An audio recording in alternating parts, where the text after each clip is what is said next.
القارعة ما القارعة وما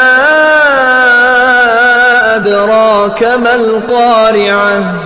يوم يكون الناس كالفراش المبثوث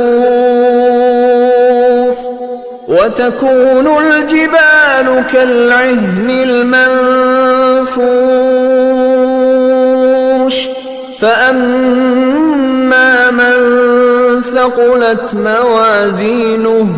فهو في عيشة راضية وأما